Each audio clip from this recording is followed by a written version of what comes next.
ही ब्रह्मगिरी. नमस्कार मित्रांनो, जय शिवराय. मी आहे गोविंद आणि तुम्ही पाहताय GS ट्रॅव्हल ब्लॉग्स. आज आपण सह्याद्रीतील सर्वात थरारक आणि वेगळ्या रचनेचा किल्ला पाहणार आहोत. हरिहर किल्ला. उभ्या कातळात कोरलेल्या पायऱ्या, आकाशाला भिडणारा कडा आणि इतिहासाचा अभिमान. चला तर मग सुरू करूया हा रोमांचक प्रवास. हरिहर किल्ला नाशिक जिल्ह्यात त्र्यंबकेश्वर जवळ आहे. याला हर्षगड असंही म्हणतात. समुद्रसपाटीपासून साधारण 3676 फूट उंचीवर वसलेला हा किल्ला यादवकालीन मानला जातो. किल्ल्यावर जाण्यासाठी नाशिकहून नांदोरी किंवा हर्षेवाडी ही दोन मुख्य वाटा आहेत. आजचा आपला ट्रेक हर्षेवाडी या मार्गे आहे. ट्रेकची सुरुवात होते थोड्या मातीच्या आणि जंगलातील वाटेने. सुरुवातीला भाग सोपा आहे, पण पुढे जाताना किल्ल्याची खरी ओळख समोर येते. तर मित्रांनो, आता आपण ट्रेकला सुरुवात केली आहे. सुरुवातीचा थोडासा एक 5-10 मिनटाचा कठीण टप्पा आहे. त्यानंतर आपण इथे येऊन पोहोचतो. माझ्या पाठीमागे बघू शकता,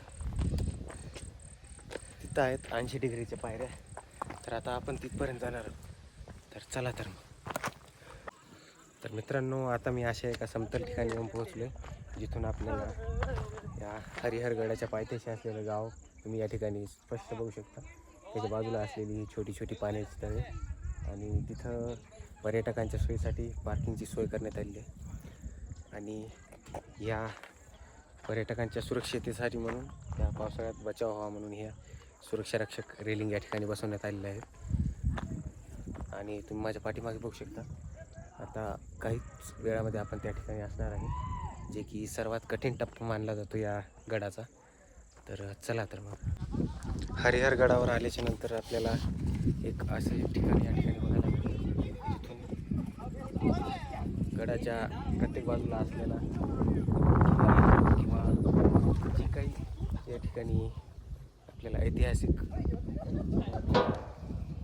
माहिती आहे ती या ठिकाणी आपल्याला बघायला मिळते. प्रत्येक या ठिकाणी इथे लिहिलेलं आहे. या साईडला तुम्ही बघू शकता, इथे वाघेरा फोर्ट आहे. या साईडला इकडे ब्रह्मगिरी म्हणून दाखवलेलं आहे. आणि असंच या साईडला नवरा नवरी सुरू, त्यानंतर नागफणी जी आहे ती आहे नागफणी. सो असं काही या ठिकाणी माहिती देण्यात आली आहे. तर नवीन जे कोणी येत असतील त्यांच्यासाठी खूप महत्त्वाचे आहे. तर चला तर आपण आता किल्ला चढायला सुरुवात करू. आणि हे आहेत हरिहर किल्ल्याचे सर्वात प्रसिद्ध उभे दगडी पायऱ्या.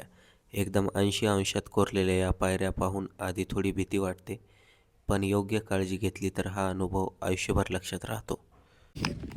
80 डिग्री असणाऱ्या पायऱ्याचा प्याचा होता. आपण चढायला सुरुवात केली आहे.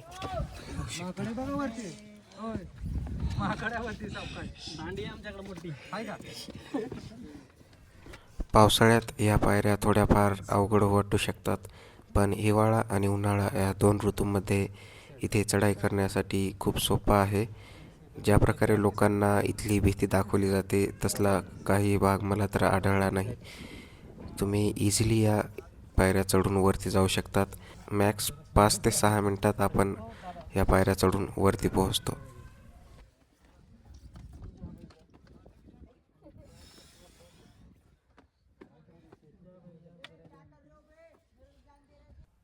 तर मित्रांनो, आता आपण 80 डिग्री दगडी पायऱ्यांचा पॅच चढून या ठिकाणी या प्रवेशद्वाराजवळ येऊन पोहोचलोत. आणि इथे तुम्ही बघू शकता, खूप सारे माकडे इथे बसून असतात.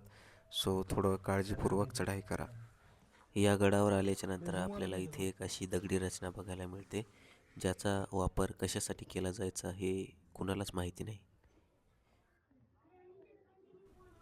दगडाला पूर्णपणे कोरून या पायऱ्या बनवण्यात आलेल्या आहेत, ज्या की आपल्याला थेट किल्ल्याच्या मुख्य भागाकडे घेऊन जातात.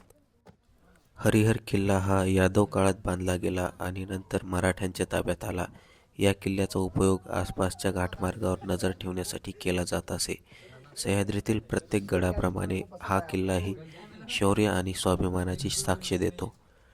सह्याद्रीत फिरून मिळणारा आनंद आणि गडावर लागणारी झोप हाच खरं सुख आहे. इथे बसून क्षणभर सगळा थकवा नाहीसा होतो. पावसाळ्यात ट्रेक करताना योग्य शूज, ग्लोव्ज आणि काळजी खूप महत्त्वाची आहे. उभ्या पायऱ्यांवर घाई करू नका आणि शक्यतो गर्दी टाळा. एकटे जाण्यापेक्षा ग्रुपमध्ये ट्रेक करणं जास्त सुरक्षित आहे. हे हरिहरगडावर असलेले हे पाण्याचे टाके आहेत. तुम्ही या ठिकाणी बघू शकता. इथे 3 टाके आहेत पाण्याचे आणि या टाक्याच्या बाजूला इथे आपल्याला एक मारुतीरायाची मूर्ती बघायला मिळते. इथे तुम्ही बघू शकता.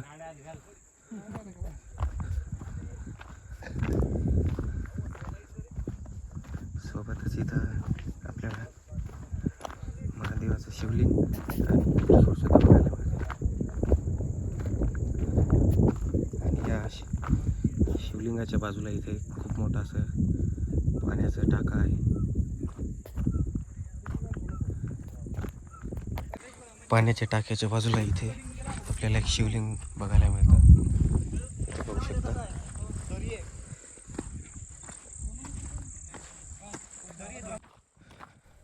गडावर अनेक लहान मोठे आकाराचे पाण्याचे टाके आहेत. सोबतच काही छोटे छोटे कुंडसुद्धा आहेत. आणि गडावरील एकमात्र असणारी ही ऐतिहासिक वास्तू, जी कुणाला माहिती असेल तर कमेंटमध्ये नक्की सुचवा की ही काय आहे आणि याचा वापर कशासाठी केला जायचा. या वास्तूच्या 4ही बाजूंनी भिंत आहे आणि प्रवेश करण्यासाठी एकमात्र ही छोटी खिडकी आहे, ज्यामधून आता आपण जाऊन बघूया मध्ये काय आहे तर. आणि याला जाण्यासाठी रस्ता पण नाही आहे.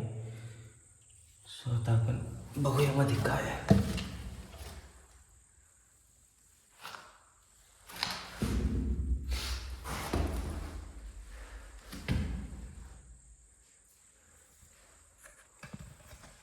तुम्ही बघू शकता फार अंधार आहे आणि याला पूर्ण सील केलेलं आहे 4ही बाजूने. मध्ये जाण्यासाठी रस्ता नाही आहे. पूर्ण अंधारी खोली आहे. किल्ल्यावर आल्याच्या नंतर आपल्याला ही जी वास्तू दिसते ही काय आहे, जर कोणाला माहिती असेल तर कमेंट करून नक्की सांगा.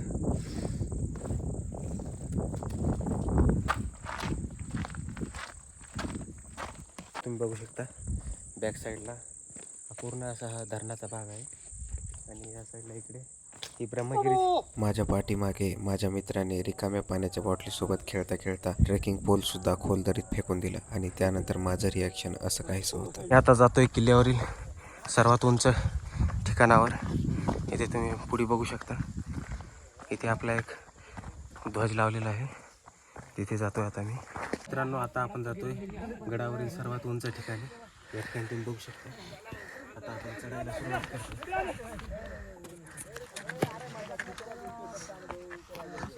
हा आहे किल्ल्यावरील सर्वात उंच भाग, जिथं उभं राहून आपल्याला आजूबाजूच्या परिसराचा 360 पॅनोरॅमिक व्ह्यू बघायला मिळतो. मित्रांनो, आता आपण आहोत गडावरील सर्वात उंच ठिकाणी आणि इथून तुम्ही बघू शकता. या ठिकाणी इथं दिसतोय तो आहे नागफणी. या साईडला ही पूर्ण ब्रह्मगिरीची रांग आहे आणि गडाच्या ह्या बाजूला इकडे अंजनेरी पर्वत आपल्याला बघायला मिळतो. याच बाजूला इथे गडावरील ही पाण्याची टाके ते बघू शकता. तर मित्रांनो, हा होता आजचा आपला हरिहर किल्ल्याचा ट्रॅव्हल ब्लॉग. जर तुम्हाला व्हिडिओ आवडला असेल तर एक लाईक करा, चॅनलला सबस्क्राईब करा आणि आपल्या ट्रॅकिंग प्रेमी मित्रांसोबत व्हिडिओ शेअर करा. भेटू पुन्हा आणखीन अशाच एका नवीन व्हिडिओत. तोपर्यंत जय शिवराय.